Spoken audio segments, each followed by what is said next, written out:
दोस्तों, आज हम जो आराम की सांस ले रहे हैं और अपने घरों में आराम की ज़िंदगी व्यतीत कर रहे हैं, ये ज़िंदगी हमें ऐसे ही नहीं मिली। बहुत से बलिदान दिए गए हैं इस ज़िंदगी के लिए। क्या आपको पता है जो हम आज़ादी की सांस ले रहे हैं, यह किसकी बदौलत है?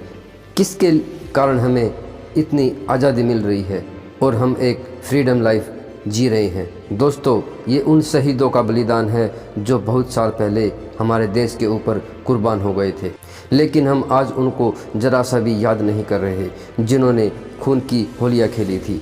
हमें शर्म आती है अपने आप पर जब हम इस बारे में विचार करते हैं। आपको मेरी बातें कड़वी अवश्य लगेंगी, लेकिन बिल्कुल ये बातें सत्य हैं।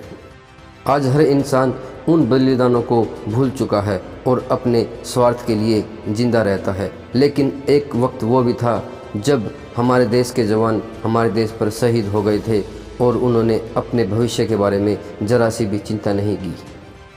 वो लोग हंसते हंसते फांसी के तख्ते पर झूल गए। लेकिन आज हमें ये बात जानकर बहुत ही दुख होता है कि हम उनके शहीदों को थोड़ा सा भी टाइम नहीं दे पाते और उनके बारे में कुछ भी नहीं कर पाते।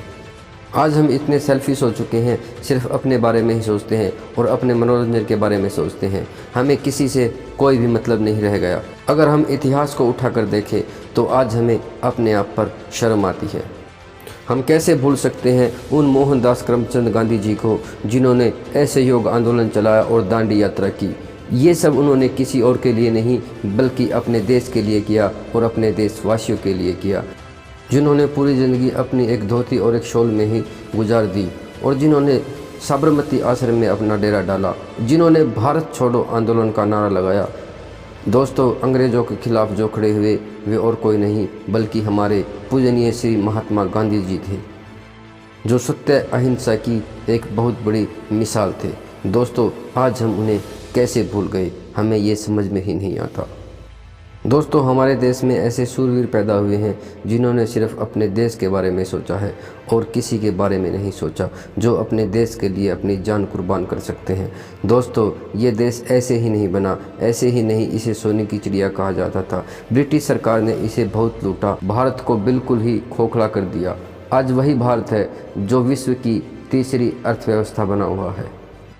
आज हमारा भारत फिर विश्व की बुलंदियों को छुए हुआ है, आसमान की ऊंचाइयों को छुए हुआ है। दोस्तों, अंधेरा ज़रूर होता है, एक रात ज़रूर होती है, लेकिन उसके बाद सवेरा होना बिल्कुल तय है।